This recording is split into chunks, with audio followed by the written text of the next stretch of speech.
ಓಂ ನಮೋ ವೆಂಕಟೇಶಾಯ. ಆಧ್ಯಾತ್ಮಿಕ ವಿಶೇಷಗಳಿಗೆ ಸ್ವಾಗತ. ಮೊದಲಿಗೆ ಪ್ರಧಾನಾಂಶಗಳು. ಹರಿಯರಾಣಿಗೆ ಶುಕ್ರವಾರದಂದು ಹಾಲಿನ ಅಭಿಷೇಕ. ತಿರುಚಾನೂರಿನಲ್ಲಿ ಪದ್ಮಾವತಿಗೆ ಚಂದದ ಅಲಂಕಾರ.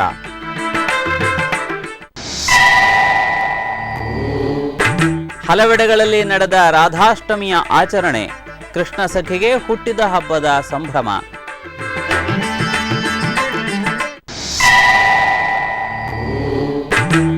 ಚಿಕ್ಕಬಳ್ಳಾಪುರ ಜಿಲ್ಲೆಯಲ್ಲಿ ಶ್ರೀ ರಾಮಾನುಜ ಜನ್ಮ ಸಹಸ್ರಾಬ್ದಿಯ ಆಚರಣೆ. ಗುಡಿಬಂಡೆಯಲ್ಲಿ ನಡೆದ ಅಖಂಡ ಅಷ್ಟಾಕ್ಷರಿ ಜಪಯಜ್ಞ.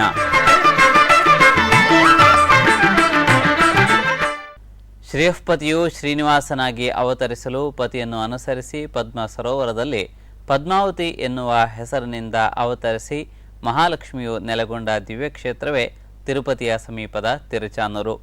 ಇಲ್ಲಿ ಅಮ್ಮನವರಿಗೆ ಶುಕ್ರವಾರದಂದು ಸುಂದರವಾಗಿ ಅಭಿಷೇಕವನ್ನು ನೆರವೇರಿಸಿದರು.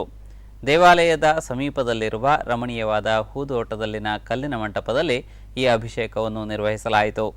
ಹಾಲು, ಮೊಸರು, ಜೇನು ಮೊದಲಾದ ದಿವ್ಯ ದ್ರವ್ಯಗಳೊಂದಿಗೆ ಚಂದನದಿಂದಲೂ ಅಭಿಷೇಕವನ್ನು ನಿರ್ವಹಿಸಿದರು. ಇದರ ರಮಣೀಯತೆಯನ್ನು ಇದೀಗ ಆಸ್ವಾದಿಸೋಣ.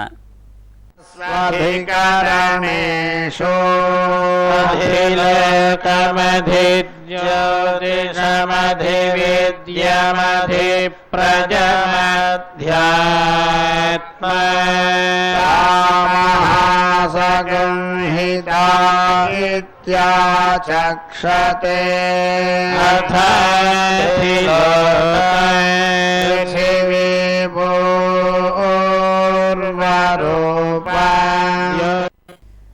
ಭಾದ್ರಪದ ಶುದ್ಧ ಅಷ್ಟಮಿಯನ್ನು ರಾಧಾಷ್ಟಮಿ ಅಥವಾ ರಾಧಾ ಜಯಂತಿ ಎಂದು ಆಚರಿಸುತ್ತಾರೆ. ಈ ದಿನ ಶ್ರೀಕೃಷ್ಣನ ಪ್ರಿಯ ಸಖಿಯಾದ ರಾಧಾದೇವಿಯು ಅವತರಿಸಿದಳು. ಕೃಷ್ಣಾಷ್ಟಮಿಯಾದ 15 ದಿನಗಳಿಗೆ ರಾಧಾಷ್ಟಮಿ ಬರುವುದು ವಿಶೇಷ. ರಾಧಾಷ್ಟಮಿಯ ವೃತ್ತಾಂತವನ್ನು ಗರ್ಗ ಸಂಹಿತೆಯಲ್ಲಿ ವಿಸ್ತಾರವಾಗಿ ವರ್ಣಿಸಿದ್ದಾರೆ. ಈ ಉತ್ಸವವು ಉತ್ತರ ಭಾರತದಲ್ಲಿ ವಿಶೇಷವಾಗಿ ಆಚರಿಸಲ್ಪಡುತ್ತದೆ. ಈ ಸಂಪ್ರದಾಯವನ್ನು ಅನುಸರಿಸುವ ಇಸ್ಕಾನ್ ಮೊದಲಾದ ವೈಷ್ಣವ ಕೇಂದ್ರಗಳಲ್ಲಿ ಈ ವತ್ಸರದ ರಾಧಾಷ್ಟಮಿಯನ್ನು ವೈಭವದಿಂದ ಆಚರಿಸಿದರು. ಇದೀಗ ತಿರುಪತಿಯ ಇಸ್ಕಾನ್ ಕೇಂದ್ರದಲ್ಲಿ ನಡೆದ ರಾಧಾಷ್ಟಮಿಯ ಆಚರಣೆಯನ್ನು ವೀಕ್ಷಿಸೋಣ. ಹರೇ ಕೃಷ್ಣ ಹರೇ ಕೃಷ್ಣ ಕೃಷ್ಣ ಕೃಷ್ಣ ಹರೇ ಹರೇ ಹರೇ ಕೃಷ್ಣ ಹರೇ ಕೃಷ್ಣ ಕೃಷ್ಣ ಕೃಷ್ಣ ಹರೇ ಹರೇ ಹರೇ ರಾಮ ಹರೇ ರಾಮ ಹರೇ ರಾಮ ಹರೇ ರಾಮ ರಾಮ ರಾಮ ಹರೇ.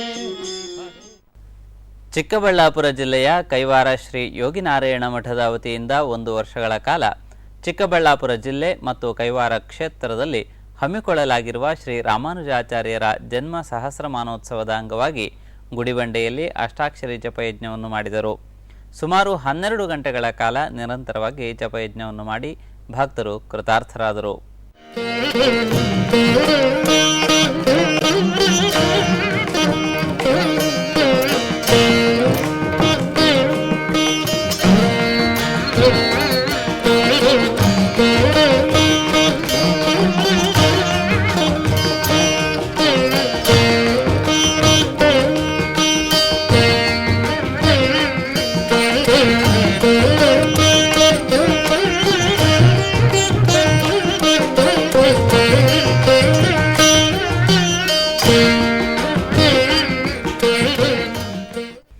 ಆಧ್ಯಾತ್ಮಿಕ ವಿಶೇಷದಲ್ಲಿ ಈಗೊಂದು ಪುಟ್ಟ ವಿರಾಮ.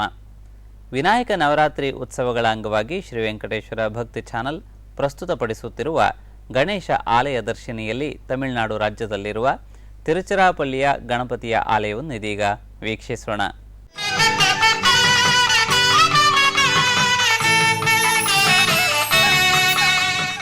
ತಮಿಳುನಾಡಿನ ಬೆಟ್ಟದ ಮೇಲೆ ಕೋಟದಲ್ಲಿ ಒಂದು ವಿಶಿಷ್ಟವಾದ ಗಣಪತಿ ಆಲಯವಿದೆ. ಆ ದೇವಾಲಯವನ್ನು ತಿರುಚಿರಾಪಳ್ಳಿಯಲ್ಲಿ ನಾವು ಕಾಣಬಹುದು. ಈ ಆಲಯಕ್ಕೆ ಸುಮಾರಾಗಿ 1300 ವರ್ಷಗಳ ಇತಿಹಾಸ ಇದೆ ಎಂದು ಹೇಳುತ್ತಾರೆ. 7ನೇ ಶತಮಾನದಲ್ಲಿ ಪಲ್ಲವರು ಈ ಬೆಟ್ಟದಲ್ಲಿ ದೇವರಿಗೆ ಆಲಯವನ್ನು ನಿರ್ಮಿಸಿದರು.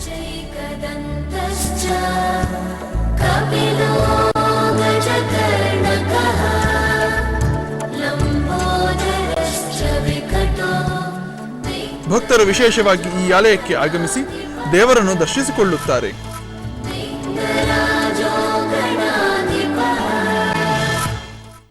ಆಧ್ಯಾತ್ಮಿಕ ವಿಶೇಷಗಳಿಗೆ ಪುನಃ ಸ್ವಾಗತ.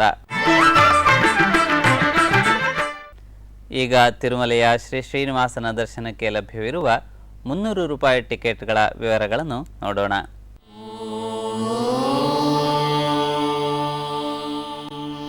ಸೆಪ್ಟೆಂಬರ್ ಶನಿವಾರ ಲಭ್ಯವಿಲ್ಲ.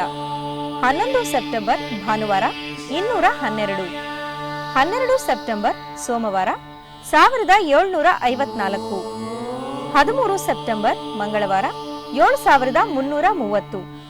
14 ಸೆಪ್ಟೆಂಬರ್ ಬುಧವಾರ 6288. 14 ಸೆಪ್ಟೆಂಬರ್ ಬುಧವಾರ 6282. 15 ಸೆಪ್ಟೆಂಬರ್ ಗುರುವಾರ 6250. 16 ಸೆಪ್ಟೆಂಬರ್ ಶುಕ್ರವಾರ 3310. 17 ಸೆಪ್ಟೆಂಬರ್ ಶನಿವಾರ 170.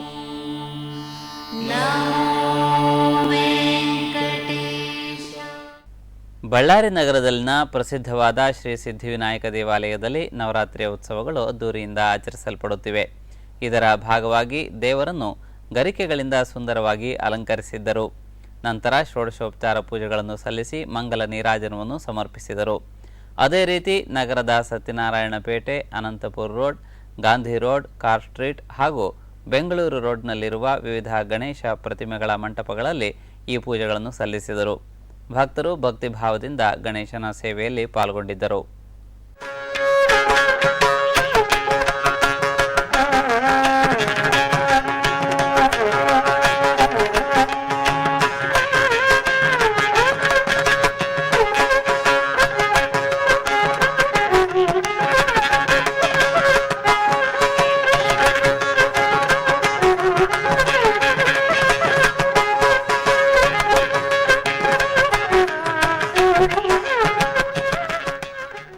ಆಧ್ಯಾತ್ಮಿಕ ವಿಶೇಷಗಳಲ್ಲಿ ಮತ್ತೊಮ್ಮೆ ವಿರಾಮ.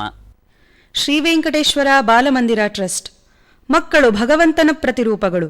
ಇಂದಿನ ಮಕ್ಕಳೇ ನಾಳೆಯ ಪ್ರಜೆಗಳು.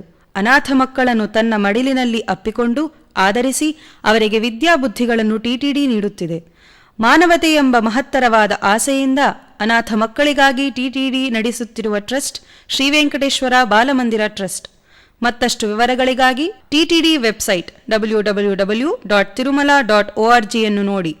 ಓಂ ನಮೋ ವೆಂಕಟೇಶಾಯ. ಆಧ್ಯಾತ್ಮಿಕ ವಿಶೇಷಗಳಿಗೆ ಮತ್ತೆ ಸ್ವಾಗತ. ಚಿತ್ತೂರು ಜಿಲ್ಲೆಯ ಸುಪ್ರಸಿದ್ಧ ಮಹಾಗಣಪತಿ ಕ್ಷೇತ್ರವಾದ ಕಾಣಿಪಾಕದಲ್ಲಿ ಗಣಪತಿಯ ಬ್ರಹ್ಮೋತ್ಸವವನ್ನು ಅದ್ದೂರಿಯಿಂದ ನಡೆಸುತ್ತಿದ್ದಾರೆ.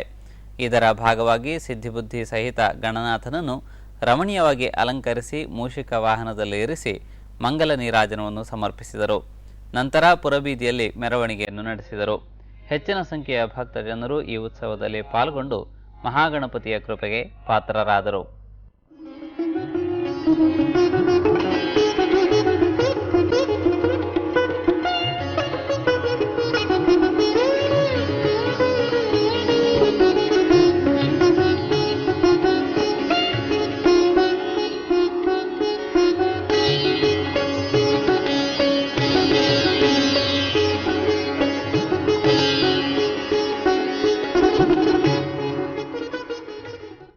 ಆಂಧ್ರಪ್ರದೇಶ ರಾಜ್ಯದ ಅನಂತಪುರದಲ್ಲಿ ಗಣೇಶ ಚತುರ್ಥಿಯ ಉತ್ಸವಗಳನ್ನು ಅದ್ದೂರಿಯಿಂದ ನಡೆಸುತ್ತಿದ್ದಾರೆ.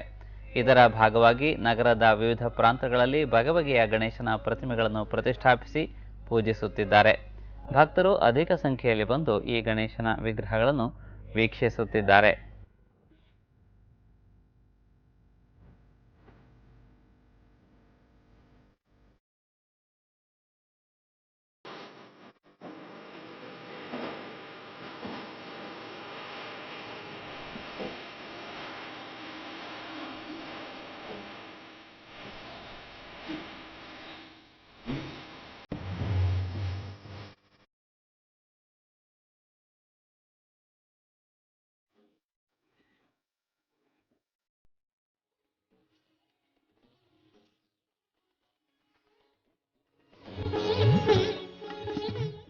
ತಮಿಳುನಾಡು ರಾಜ್ಯದ ವಿವಿಧ ಪ್ರಾಂತಗಳಲ್ಲಿ ನಡೆದ ವಿವಿಧ ಧಾರ್ಮಿಕ ಕಾರ್ಯಕ್ರಮಗಳ ಸಂಕ್ಷಿಪ್ತ ನೋಟ ಇಲ್ಲಿದೆ. ಕುಂಭಕೋಣಂ ಸಮೀಪದ ಬಂದನೆಲ್ಲೂರದಲ್ಲಿರುವ ಶ್ರೀ ಪಶುಪತೀಶ್ವರ ಸ್ವಾಮಿ ಆಲಯದಲ್ಲಿ ವಿಘ್ನೇಶ್ವರನಿಗೆ ರಥೋತ್ಸವ ಅದ್ಧೂರಿಯಾಗಿ ನಡೆಯಿತು.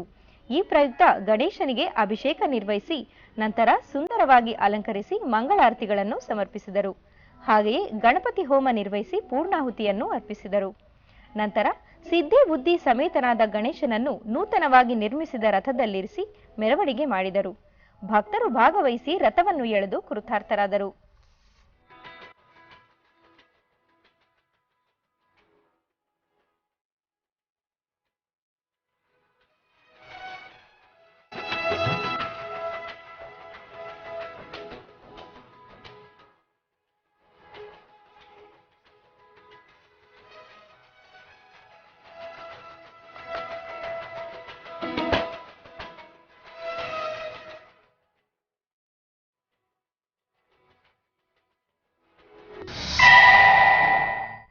ನಾಮಕ್ಕಲ್ ಸಮೀಪದಲ್ಲಿರುವ ಅಕ್ಕಿಯಂವಾಡಿ ಶ್ರೀ ರಾಘವೇಂದ್ರ ಸ್ವಾಮಿ ಆಲಯದಲ್ಲಿ ಪ್ರಥಮ ವಾರ್ಷಿಕೋತ್ಸವದ ಅಂಗವಾಗಿ ರಾಯರ ಮೃತ್ತಿಕಾ ಬೃಂದಾವನಕ್ಕೆ ವಿಶೇಷ ಅಭಿಷೇಕಗಳನ್ನು ನೆರವೇರಿಸಿದರು. ನಂತರ ಬಗೆ ಬಗೆಯ ಹೂಮಾಲೆಗಳಿಂದ ಸುಂದರವಾಗಿ ಅಲಂಕರಿಸಿ ಮಂಗಳ ನೀರಾಜನಗಳನ್ನು ಸಮರ್ಪಿಸಿದರು. ಅಧಿಕ ಸಂಖ್ಯೆಯಲ್ಲಿ ಭಕ್ತರು ಪಾಲ್ಗೊಂಡು ಗುರುಗಳ ಆಶೀರ್ವಾದಗಳನ್ನು ಪಡೆದರು.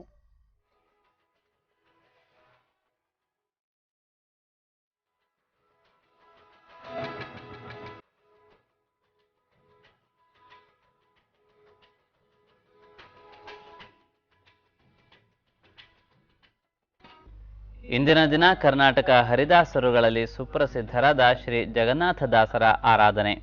ಈ ಸಂದರ್ಭದಲ್ಲಿ ದಾಸರಾಯರ ಚರಿತೆ ಹಾಗೂ ಸಾಹಿತ್ಯದ ಬಗ್ಗೆ ಸುಪ್ರಸಿದ್ಧ ಪಂಡಿತರು ಹಾಗೂ ದಾಸ ಸಾಹಿತ್ಯ ಪ್ರಾಜೆಕ್ಟಿನ ವಿಶೇಷಾಧಿಕಾರಿಗಳು ಆದ ಶ್ರೀ ಆನಂದ ತೀರ್ಥಾಚಾರ್ಯರ ವಿವರಣೆಯನ್ನು ಕೇಳೋಣ.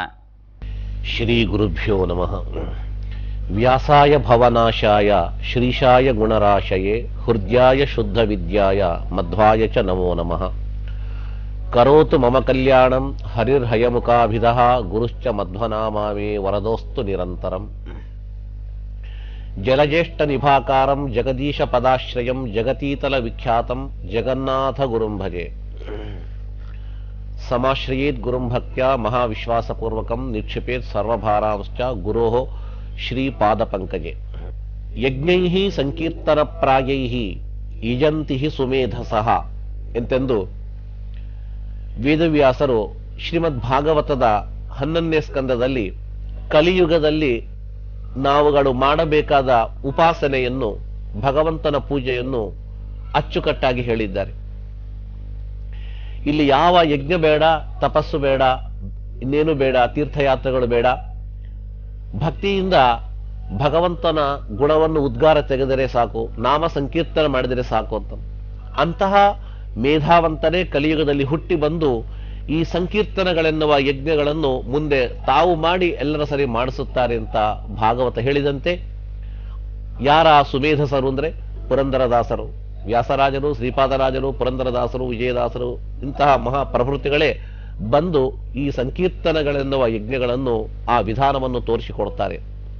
ಆ ನಿಟ್ಟಿನಲ್ಲಿ ನೋಡಿದಾಗ ದಾಸ ಸಾಹಿತ್ಯದ ಒಂದು ವಿಶೇಷವಾಗಿ ದಾಸ ಸಾಹಿತ್ಯದಲ್ಲಿ ಕ್ರಾಂತಿ ಮಾಡಿದಂತಹ ವ್ಯಕ್ತಿಗಳಲ್ಲಿ ದಾಸ ಚತುಷ್ಟಯರೆಂದೇ ಖ್ಯಾತಿ ಪಡೆದಿದ್ದಾರೆ. 4 ಜನ: ಪುರಂದರದಾಸರು, ವಿಜಯದಾಸರು, ಗೋಪಾಲದಾಸರು, ಜಗನ್ನಾಥದಾಸರು. ಆ 4 ಜನರಲ್ಲಿ 4ನೇಯವರು ಜಗನ್ನಾಥದಾಸರು. ಈ ಎಲ್ಲಾ ದಾಸರು, ಈ ಚತುಷ್ಟಯ ಪುರಂದರ, ವಿಜಯದಾಸರು, ಗೋಪಾಲ, ಜಗನ್ನಾಥದಾಸರುಗಳು ಮಹನೀಯರು. ಇವರು ಶಾಸ್ತ್ರಾರ್ಥ ವಿಚಾರಗಳನ್ನು ಕೂಡ, ವಾಕ್ಯಾರ್ಥ ವಿಚಾರಗಳನ್ನು ಮಾಡುವಂತ ದೊಡ್ಡ ಜ್ಞಾನಿಗಳು. ಈ ಜ್ಞಾನದ ಜೊತೆಗೆ ಅವರ ಒಂದು ವಿಶಿಷ್ಟವಾದ ಮತ್ತೊಂದು ಏನು ಅಂತಂದ್ರೆ ಸದಾಚಾರ ಸಂಪನ್ನತೆ. ಯಾವಾಗ ಜ್ಞಾನ ಇರ್ತದೋ ಆ ಜ್ಞಾನವೆನ್ನುವ ದೀಪ ಚೆನ್ನಾಗಿ ಬೆಳಗಬೇಕಂದ್ರೆ ಅದಕ್ಕೆ ಸದಾಚಾರವೆನ್ನುವ ಒಂದು ತುಪ್ಪ ಬೇಕು.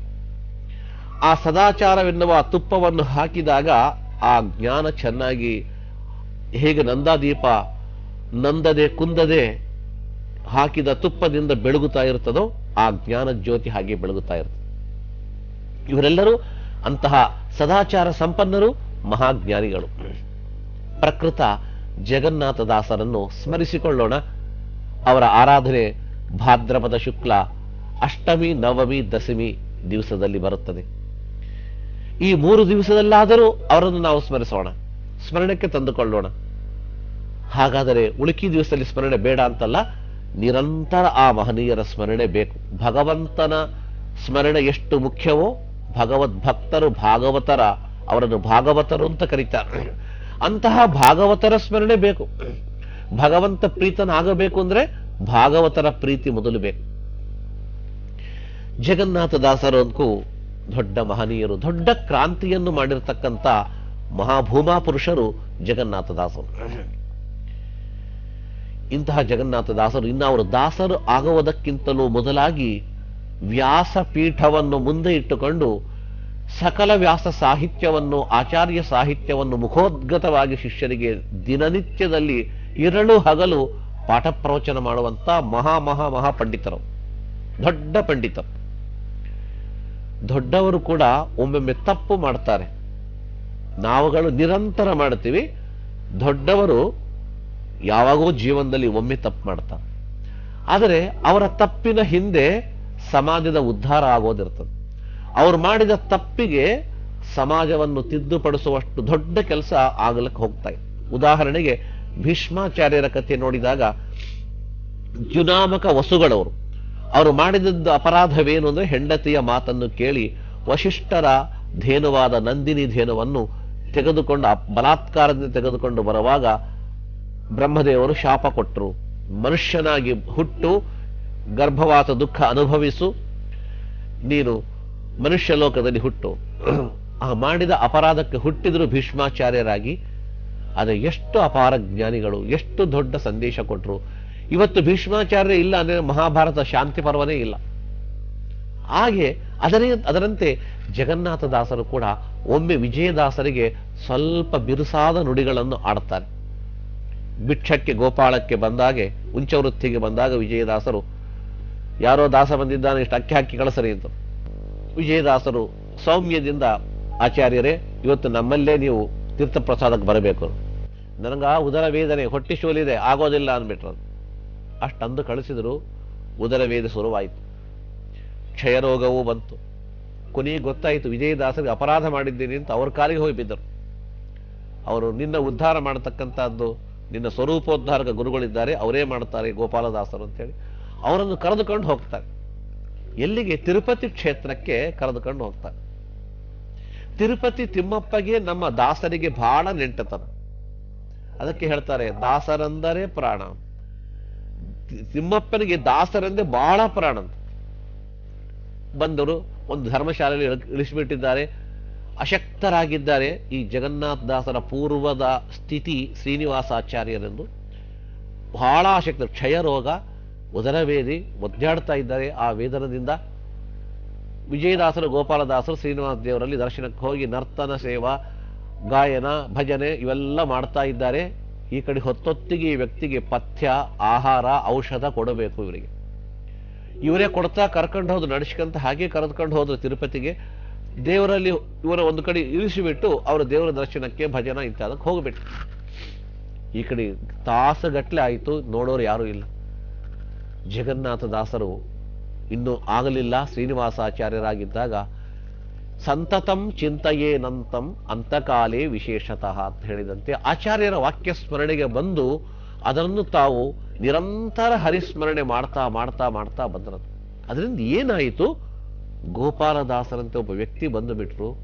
ಏನ್ ಮಗು, ಬಹಳ ಇವತ್ತು ನಾನು ನಿನ್ನ ನೋಡ್ಲಿಕ್ಕೆ ಆಗ್ಲಿಲ್ಲ ಅಂತ ಹೇಳಿ, ತಗೋ ನಿನಗೆ ಶ್ರೀನಿವಾಸ ದೇವರ ಪ್ರಸಾದ ತಂದಿದ್ದೀನಿ, ತೀರ್ಥ ತಂದಿದ್ದೀನಿ, ತೀರ್ಥ ಕೊಟ್ಟು ಗುಡಿಯಲ್ಲಿ ಆದಂತ ಪ್ರಸಾದ ತಂದು ತಿನ್ನಿಸಿದ್ರಂತ. ತಾವೇ ತಿಂದ್ರು. ಒಳಗೆ ಪ್ರಸಾದ ತೀರ್ಥ ಒಳಗೆ ಹೋದ ಕೂಡಲೇ ಹೊಸ ಚೈತನ್ಯ ಬಂದು ಹೋಯಿತು. ಆ ರೋಗ ಎಲ್ಲಿ ಹೋಯ್ತು ಗೊತ್ತಿಲ್ಲ, ಕೂಡ್ಲಕ್ಕೆ ಬರ್ತಾ ಇಲ್ಲ, ನಡೆಯೋದಕ್ಕೆ ಮೊದಲ ಸುತರಾಂ ಬರ್ತಾ ಇಲ್ಲ. ಅಂತಹ ವ್ಯಕ್ತಿಗಳು ನಿಂತರು, ನಡೆದರು, ಓಡಾಡ್ತಾ ಇದ್ದಾರೆ. ಏನಿದು ಅಂತ ಅವರೇ ಆಶ್ಚರ್ಯಪಟ್ಟರು. ಆ ಕಡೆ ಗೋಪಾಲದಾಸ, ವಿಜಯದಾಸರು, ಅಯ್ಯೋ ನಮ್ಮ ಶಿಷ್ಯ ಇದ್ದಾರೆ ಅಂತ ಧಾವಿಸಿ ಧಾವಿಸಿ ಓಡಿ ಬಂದು. ತುಂಬಾ ಹೊತ್ತಾಯ್ತು. ಮಗು ಹೇಗಿದ್ದಿ? ಇಷ್ಟು ತಿರುಗಾಡ್ತಾ ಇದ್ದಿ, ನಿನ್ನ ಮುಖದಲ್ಲಿ ಇಷ್ಟು ವರ್ಚಸ್ಸು ಹೇಗೆ ಬಂತು? ಆಹಾರ ಯಾರು ಕೊಟ್ರು ನಿನಗೆ? ಇವೆಲ್ಲ ಪಥ್ಯ ಯಾರು ಕೊಟ್ರು ಅಂದ್ರೆ, ನೀವೇ ತಾನೇ ಬಂದಿದ್ದು, ಇಷ್ಟೊತ್ತು ಬಂದು ನೀವೇ ಕೊಟ್ಟು ಹೋದಿರಲ್ಲ. ಅಂದರೆ ಶ್ರೀನಿವಾಸನೇ ಬಂದ, ಅವರು ಮಾಡಿದ ಸಂತತಂ ಚಿಂತೆಯೇನಂತಂ ಅಂತಕಾಲೇ ವಿಶೇಷತಃ ಅಂತ ಹೇಳಿದಂತೆ ಎಡಬಿಡದೆ ಭಗವಂತನನ್ನು ಸ್ತೋತ್ರ ಮಾಡಿದೆ. ಅದಕ್ಕೆ ದೇವರು ಒಲೆದು ಬಂದು ನೇರಾಗಿ ಬರಬಾರದು, ಗುರುಗಳಿಂದ ಅನುಗ್ರಹ ಮಾಡಬೇಕಾದ್ರೆ ಗುರುಗಳ ರೂಪದಿಂದ, ಗೋಪಾಲದಾಸ ರೂಪದಿಂದ ಬಂದು ಕೈ ಹಿಡಿದು ಮಗು ನೀ ಚೆನ್ನಾಗಿರು ಅಂತೇಳಿ ಪ್ರಸಾದ ತೀರ್ಥ ಕೊಟ್ಕೊಂಡು, ಇಲ್ಲ ಶ್ರೀನಿವಾಸ ದೇವರ ಕೈಯಿಂದ ಬಂದರೆ ಇನ್ನೇನೇ ಇರ್ಬೇಕು ಹೇಳಿ. ಗೋಪಾಲದಾಸ ಅನಿಸ್ತು, ಮಗು ನಿನಗೆ ಶ್ರೀನಿವಾಸನ ಒಲ್ತು ಬಿಟ್ಟಿದ್ದಾನೆ, ನಿನಗೆಲ್ಲ ವ್ಯಾಧಿ ಹೋಯಿತು, ನೀ ನಿಶ್ಚಿಂತೆಯಾಗಿರು ಅಂತ ಹೇಳಿ ಅನುಗ್ರಹ ಮಾಡಿದರು. ಆದರೂ ಅವ್ರು ಏನು ಮಾಡಿದರು, ಮತ್ತು ತಮ್ಮ ಆಯುಷ್ಯನಲ್ಲಿ 40 ವರ್ಷ ಆಯುಷ್ಯನ್ನು ಗೋಪಾಲದಾಸರು ಜಗನ್ನಾಥದಾಸರಿಗೆ ಧಾರೆ ಎರೆದರು. ಅಂಕಿತ ಕೊಡಬೇಕಂದ್ರೆ ನಾನಲ್ಲ, ಮುಂದೆ ಹೋಗು, ಭೀಮಾ ನದಿಗೆ ಹೋಗು, ಪಂಡರಪುರ ಕ್ಷೇತ್ರಕ್ಕೆ ಹೋಗು ಅಂತ ಕಳಿಸಿ ಅಲ್ಲಿ ಅವರಿಗೆ ಪಾಂಡುರಂಗನ ಅನುಗ್ರಹದಿಂದ ಜಗನ್ನಾಥ ವಿಠಲ ಅಂತ ಸಿಕ್ಕಿತು. ಆ ಅಂಕಿತದಿಂದ ವಿಶೇಷ ಕೃತಿಗಳನ್ನು ಮಾಡಲಿಕ್ಕೆ ಶುರು ಮಾಡಿದರು. ಒಟ್ಟಿಗೆ ತಿರುಪತಿ ಒಳಗೆ ಅವರು ನಡೆದ ಘಟನೆಯನ್ನು ಹರಿಕಥಾಮೃತ ಸಾರದ ಕರುಣಾಸಂಧಿಯಲ್ಲಿ ಅವರು ನೆನಪು ಮಾಡಿಕೊಳ್ಳುತ್ತಾರೆ. ಪ್ರತಿ ದಿವಸ ತನ್ನಂಗ್ರಿ ಸೇವಾರತ ಮಹಾತ್ಮರು ಮಾಡುತ್ತಿಹ ಸಂಸ್ತುತಿಗೆ ವಶನಾಗುವನು ಇವನ ಕಾರುಣ್ಯಕ್ಕೇನೆಂಬೆ. ನಿರಂತರ ಯಾರು ಭಗವಂತನ ಸ್ಮರಣೆ ಮಾಡುತ್ತಾರೋ ಅವರಿಗೆ ಪರಮಾತ್ಮ ವಶನಾಗುತ್ತಾನೆ, ಇದಕ್ಕೆ ನಾನೇ ಸಾಕ್ಷಿ ಎನ್ನುವುದಂತೆ ಆ ಸ್ಮರಣೆಯನ್ನು ಇಲ್ಲಿ ತಂದು ಹೇಳ್ತಾರೆ. ಇಂತಹ ಮಹನೀಯರಾದ ಜಗನ್ನಾಥದಾಸರು ಅಪೂರ್ವವಾದ ಅನೇಕ ಕೃತಿ ರತ್ನಗಳನ್ನು ನಮಗೆ ಒದಗಿಸಿಕೊಟ್ಟಿದ್ದಾರೆ. ಕೀರ್ತನಗಳು, ಉಗಾಭೋಗಗಳು, ಸುಳಾದಿಗಳು ಇವೆಲ್ಲ ಮಾಡೋದು ಒಂದಾದರೆ ಅವರು ಮಾಡಿದ ಮಹೋಪಕಾರ ನಿಜವಾಗಿ ನಾವು ಯಾರ್ಯಾರೂ ಮರಿಬಾರದು. ಮರೆತರೆ ಅವರಷ್ಟು ಕೃತಜ್ಞರು ಯಾರೂ ಇಲ್ಲ. ಅವರು ಎಷ್ಟು ಕಳೆ ಜಗನ್ನಾಥದಾಸರಿಗೆ ಸಮಾಜಕ್ಕೆ ಏನಾದರೂ ಉದ್ಧಾರ ಮಾಡಬೇಕು. ನನ್ನ ಗುರುಗಳು ನನಗೆ 40 ವರ್ಷ ಆಯುಷ್ಯನ್ನು ಧಾರೆ ಹಾಕಿದ್ದಾರೆ ಎಂದ ಮೇಲೆ ನಾನು ಆ ಆಯುಷ್ಯದಲ್ಲಿ ಒಂದು ಕ್ಷಣ ಕೂಡ ಬಿಡದಂತೆ ನಾನು ಸಮಾಜಕ್ಕೆ, ನಮ್ಮ ಜನಕ್ಕೆ ಸೇವೆ ಮಾಡಬೇಕು, ಭಕ್ತರಿಗೆ ಸೇವೆ ಮಾಡಬೇಕು ಅಂತ ಅವರು ಏನು ಮಾಡಿದರು. ಮೋಕ್ಷಕ್ಕೆ ಬೇಕಾಗಿರ್ತಕ್ಕಂಥ ಗ್ರಂಥಗಳು, ಭಗವಂತನ ಮಹಿಮೆಯನ್ನು ತಿಳಿಸೋದು ವೇದ ಉಪನಿಷತ್ತುಗಳು, ವ್ಯಾಸ ಸಾಹಿತ್ಯವಾಗಿರ್ತಕ್ಕಂಥ ಭಾರತ ಭಾಗವತಾದಿ ಪುರಾಣಗಳು, ಆಚಾರ್ಯರ ಶಾಸ್ತ್ರ ಸರ್ವಮೂಲ ಗ್ರಂಥಗಳು, ಟೀಕಾಕೃತ್ಪಾದರ ಪ್ರಮಾಣ ಪ್ರಮೇಯ ಗ್ರಂಥಗಳು, ಇವೆಲ್ಲ ಮೋಕ್ಷಕ್ಕೆ ಉಪಯೋಗ. ಇಂತಹ ಗ್ರಂಥಗಳನ್ನು ಮುಂದೆ ಓದುವ ಜನರಿಗೆ ಯಾರಿಗೂ ಇಷ್ಟು ಪ್ರಮಾಣ ಶಕ್ತಿ ಇಲ್ಲ. ಪ್ರಮಾಣ ಗ್ರಂಥಗಳನ್ನು ತಿಳಿದುಕೊಂಡು ಇದಮಿತ್ತವಂತ ಪ್ರಮೇಯವನ್ನು ನಿಶ್ಚಯ ಮಾಡಿಕೊಂಡು ಮೋಕ್ಷಕ್ಕೆ ಹೋಗಲಿಕ್ಕೆ ಸಾಧ್ಯವಿಲ್ಲ.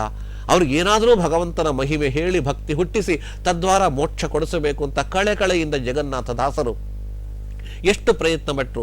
ವೇದ ಉಪನಿಷತ್ತು, ವೇದವ್ಯಾಸರ ಸಕಲ ಸಾಹಿತ್ಯ, ಬ್ರಹ್ಮಮೀಮಾಂಸಾ ಶಾಸ್ತ್ರ, ಭಾರತ ಭಾಗವತ, ಆಚಾರ್ಯರ ಗ್ರಂಥ, ಟೀಕಾಕೃತ್ಪಾದ ಗ್ರಂಥಗಳ ಸಾರವನ್ನು ಹಿಂಡಿ ಚಿಕ್ಕ ಮಗುವಿಗೆ ಕಬ್ಬಿನ ರಸವನ್ನು ಕೊಡುವುದಕ್ಕೆ ಹೇಗೆ ಹಿಂಡಿ ರಸ ಕೊಡುತ್ತಾರೋ ನಮ್ಮಂಥ ವ್ಯಕ್ತಿಗಳಿಗೆ ಜಗನ್ನಾಥದಾಸರು ಕೊಟ್ಟಿರುವಂಥ ದೊಡ್ಡ ಕಾಣಿಕೆ ಅಂದರೆ ಸಕಲ ಶಾಸ್ತ್ರಗಳನ್ನು ಹಿಂಡಿ ತಂದು ಕೊಟ್ಟಿರುವಂಥ ಅಮೃತ. ಆ ಅಮೃತವೇ ಹರಿಕಥಾಮೃತ ಸಾರ. ಅಂತಹ ಹರಿಕಥಾಮೃತ ಸಾರ ಗ್ರಂಥವನ್ನು ನಮಗೆ ದಯಪಾಲಿಸಿದ್ದಾರೆ.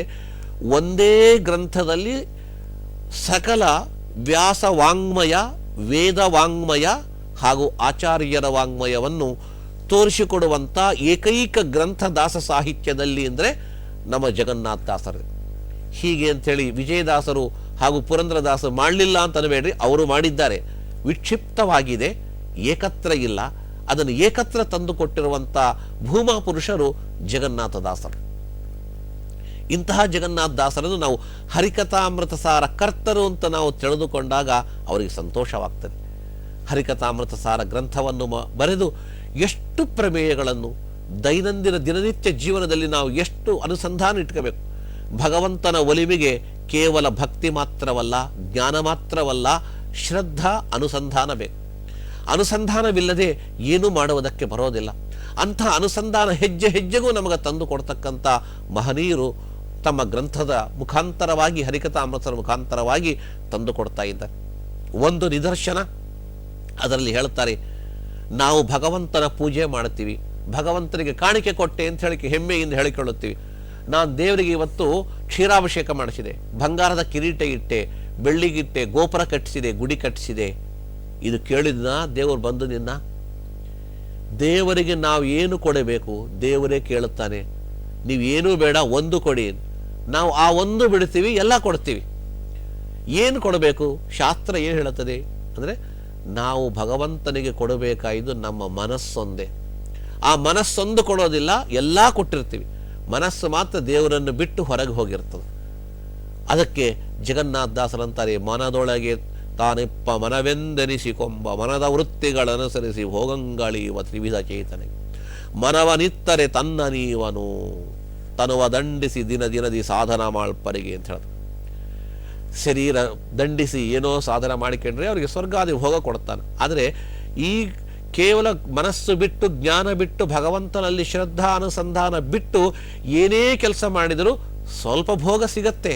ಆದರೆ ಅವನ ಪೂರ್ಣ ಕೃಪಾ ಕಟಾಕ್ಷವಾಗಬೇಕು ಅಂದರೆ ಎಲ್ಲ ಬಿಟ್ಟು ಮನಸ್ಸನ್ನು ಪರಮಾತ್ಮನಲ್ಲಿ ಇಡ್ರಿ. ಇದೇ ದೊಡ್ಡ ಪೂಜೆ ಅಂತ ತಮ್ಮ ಒಂದು ಕೃತಿ ರತ್ನದಲ್ಲಿ ಹೇಳಿಕೊಟ್ಟಿದ್ದಾರೆ. ಮನವನಿತ್ತರೆ ತನ್ನ ನೀವನು. ಪರಮಾತ್ಮನಿಗೆ ಮನಸ್ಸು ಕೊಟ್ಟರೆ ಅವನು ನಮಗೆ ತನ್ನನ್ನೇ ಕೊಟ್ಟುಕೊಳ್ಳುತ್ತಾನೆ. ಈ ರೀತಿಯಾಗಿ ಎಷ್ಟೋ ಸಂದೇಶಗಳನ್ನು ನಮಗೆ ದಯಪಾಲಿಸಿದ ಜಗನ್ನಾಥದಾಸರನ್ನು ಎಷ್ಟು ಸ್ಮರಣೆ ಮಾಡಿದರೂ ಕಡಿಮೆ, ನಮಗೆ ಇನ್ನೂ ಮಾಡಲೇಬೇಕಾಗ್ತದ. ಅಂತಹ ಜಗನ್ನಾಥದಾಸರನ್ನು ನಾವೆಲ್ಲರೂ ಕೂಡ ಸ್ಮರಣೆ ಮಾಡೋಣ. ಜಲಜ್ಯೇಷ್ಠ ನಿಭಾಕಾರಂ ಜಗದೀಶ ಪದಾಶ್ರಯಂ ಜಗತೀತಲ ವಿಖ್ಯಾತಂ ಜಗನ್ನಾಥ ಗುರುಂ ಭಜೆ. ಇಂದಿನ ಲಲಿತ ಕಲಾ ಸಂಗಮದಲ್ಲಿ ತಿರುಮಲೆಯ ನಾದನೀರಾಜನ ವೇದಿಕೆಯಲ್ಲಿ ನಡೆದ ಸಾಂಸ್ಕೃತಿಕ ಕಾರ್ಯಕ್ರಮಗಳನ್ನು ನೀವೀಗ ವೀಕ್ಷಿಸುತ್ತೀರಿ.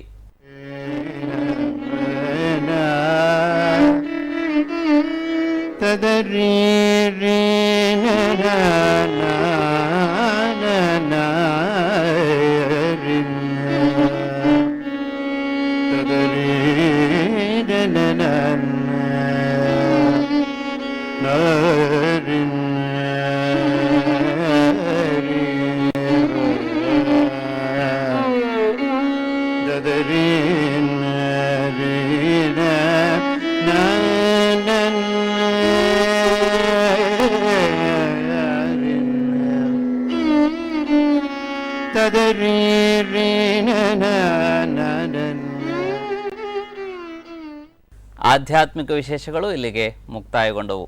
ಪುನಃ ನಾಳೆ ಬೆಳಿಗ್ಗೆ 10 ಗಂಟೆಗೆ ಪ್ರಸಾರವಾಗುವ ಆಧ್ಯಾತ್ಮಿಕ ವಿಶೇಷದಲ್ಲಿ ಮತ್ತೆ ಭೇಟಿಯಾಗೋಣ. ಓಂ ನಮೋ ವೆಂಕಟೇಶಾಯ.